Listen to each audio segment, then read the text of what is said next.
Hi everyone, it's Walter here from Unique Cruises, and I've got a very special treat today with David Campese, who will be joining us up in Europe, in Paris in October. We will, of course, be on the program that has been put together by Zeppelin Travel on one of the Arosa ships on the Seine River, and take you through a little bit of that. I do have a recording in which I have spoken with Birgit and Andy from Arosa and Zeppelin Travel, respectively. So have a look on uniquecruises.com.au for that interview, and you'll get to know a little bit more about everything outside of the rugby side of things. But right now, what we'll do is we'll just take you in, and we'll be heading off to Paris in this October. The package will be from the 19th to the 29th of October, and of course we'll be going up there for the Rugby World Cup, and I'm very excited about the fact that we'll be there for the two semi-final games, the third and fourth playoffs, and also to the final, all being held in Paris. As I said, I'm very excited to have with me David Campese, who, as many of you know, I have a few passions in life. One is river cruising, one is rugby, and combining these two together, these things together to come to one function up in Paris in October is going to be absolutely amazing. I will have to say that when I heard that David Campese was going to be on board, I had mixed emotions, because as an outstanding player, he absolutely dominated the world stage through the 80s and 90s. But unfortunately, as a die-hard New Zealand All Black supporter, he broke my heart on many occasions. I won't hold that too much to heart for you, David. But it will be a pleasure being up in Europe with you in October, and looking forward to having your insights into all things rugby while we're there. Now, I just do have a couple of questions. Of course, all the finals are going to be held at this magnificent stadium in Paris. Look, I've been as a spectator to some big games, but never at the level that you have. What is it like walking into a stadium like this as a player? Well, thanks, Walter, for the introduction. Look, I think after a while you just get used to, representing your country. I mean, not many people get an opportunity, but it's a great honour. Every time you go out, you've got to look at yourself as being very fortunate to play for your country. And the crowds, yep, it's all there, but once the action starts, you just got to do what your role is, and that's why you train, that's why you're dedicated. And if you've got that passion and pride and all that, I think that drives a lot of the emotions. So you don't really try and get overbearing, overawed with what's happening. And, that's why I probably played my best rugby overseas in Europe, because there's never any pressure. Obviously, in Australia, there was a lot more pressure because of the tall poppy syndrome we have out here. And it was always good to beat the All Blacks, and I had a lot of fun. Breaking my heart in my own interview. That's there we go. So what is it like after retiring as a player and then going back into the stadiums and in the seating areas? How's that for you? Yeah, it's a different feeling. I've been to a couple of games at Twickenham, and if you sit with supporters, what happens every time there's action, they all look around and see what your reaction is. That's pain sometimes, because we haven't won there for a while. But yeah, look, it's just you're just like everyone else. You still try and enjoy the game, and you just try and sometimes not show emotion. But yeah, look, it's a different era. It's a different sport now. So you just got to go out there and just accept what's happening and just enjoy the moment. It's obviously when we're on board, there's going to be a mix of all different nations supported on there, which is going to be fantastic. As one of the quotes I love from the legendary referee Nigel Owens, "This isn't soccer. We all get along together." And that's what he thinks. He thinks we all get along together, but fortunately, the laws of the game is not really getting along with all the players and supporters at the moment. Well, fair comment there.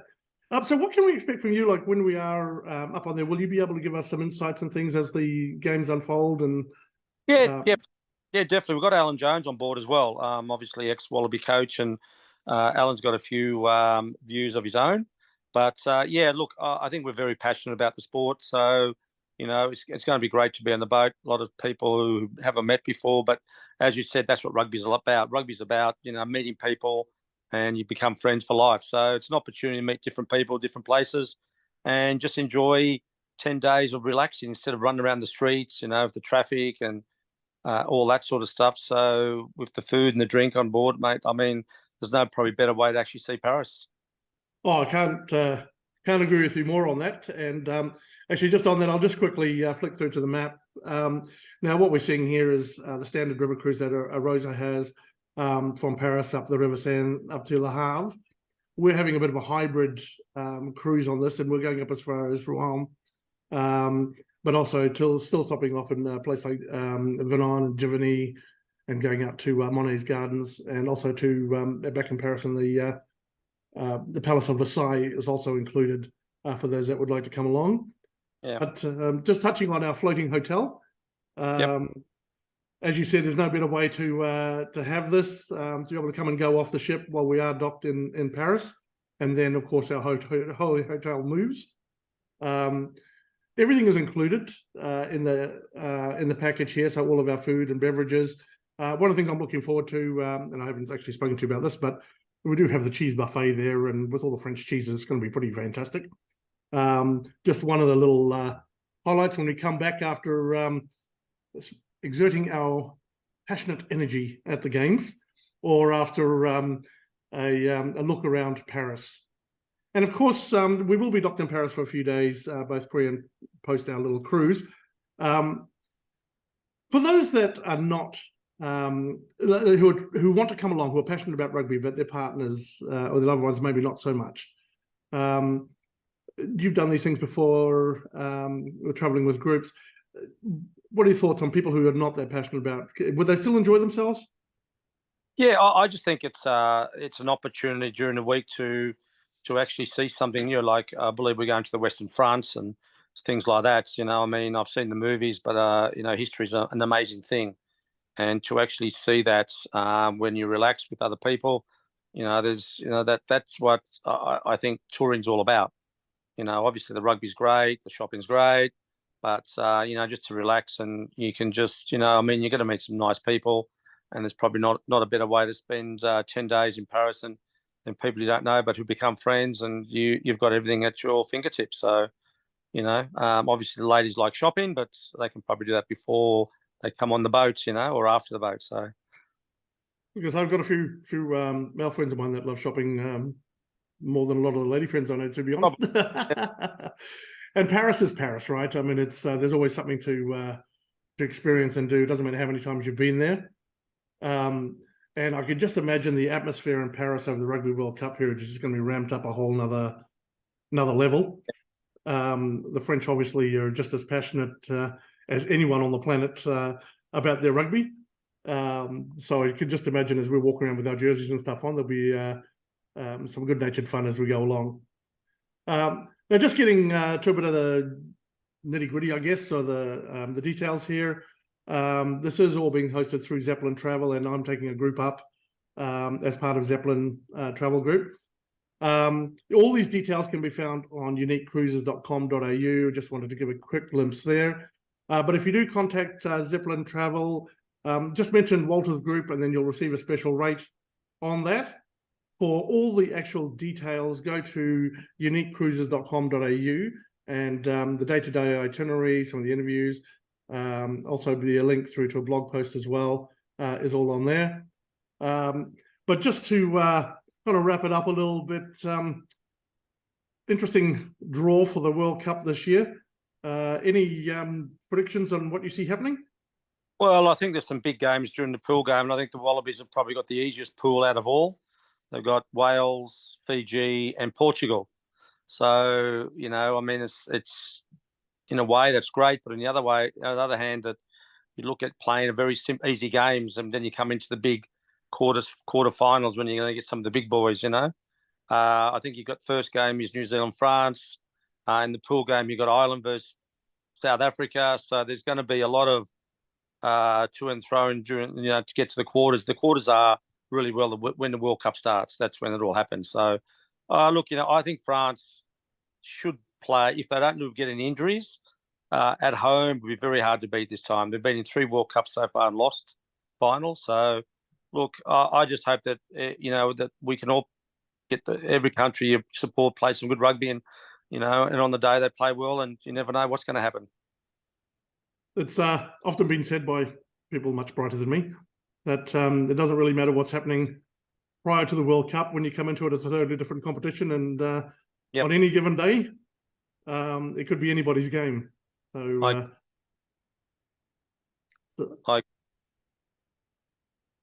it's I was just thinking to the South Africa-Japan game not so long ago that kind of shocked everybody, and it was just amazing to see some of the smaller countries suddenly come up and taking world stage. So, looking forward to some fun stuff in October. I still think that we're a long way off from if you want to really call it a professional sport. I think you still got the island teams. They don't get the funding like the big boys do. They've got a lot of players that aren't allowed to be released during the World Cup because their contracts overseas. So, I mean, if you want to really make it a really good World Cup, you've got to allow international players to play for their countries. And you really see the best of the best. When you got South Africa, it's a religion. New Zealand rugby's a religion. In Australia, we've got 4 football codes. We've got a lot of foreigners who aren't naturally born there, but because they play there. So it's a different tradition. It's a different honour. And I really think that we've really got to look at the laws changing the game to make it a faster game. So it's the referee hasn't got so much control where it's setting a scrum every 5 seconds and it takes 3 minutes for a scrum. When the World Cup 91, the scrums took 11 seconds. So you wasted so much time. You got 30 seconds for a goal kick, 20 seconds for the line out, 40 seconds. Like, why do we have to have time about things? The game should be about playing the game, getting the ball in the play and going for it, Yeah. I agree with you. It's been interesting as a non-player, just as a spectator watching the evolution to and fro over the decades. Yeah. So, is there anything that you're really looking forward to about going up this year? Just to wrap up. No, I think really it's about just enjoying the cruise. It's because I'm normally running around town like a mad dog. All these functions and running around, and it's just going to be good just to relax. And I think what a better way of I've got my family coming up, which is great. So hopefully we can just sit there and just relax and enjoy the moment, because not many people get a chance to go to Rugby World Cup in Paris. We did go there in 2007 for the World Cup, and my wife Lara, we had our little son Jason, who I think was like six months old. So it's a different experience, and hopefully she gets to see a few games and enjoys the moment like everyone else. Oh, that's fantastic. That's that's awesome. And just being in Paris at any time of the year is fantastic. The hype coming up there, and I agree with you. We've got the games, but there's so much to do in and around it. And when we're on the cruise, we can be as busy or as relaxed as we like. There'll be so much to take in. So thank you so much for taking the time out of your schedule to have a chat with us, and look forward to catching up with you in Paris. Definitely. Thanks, Walter. Thanks, David.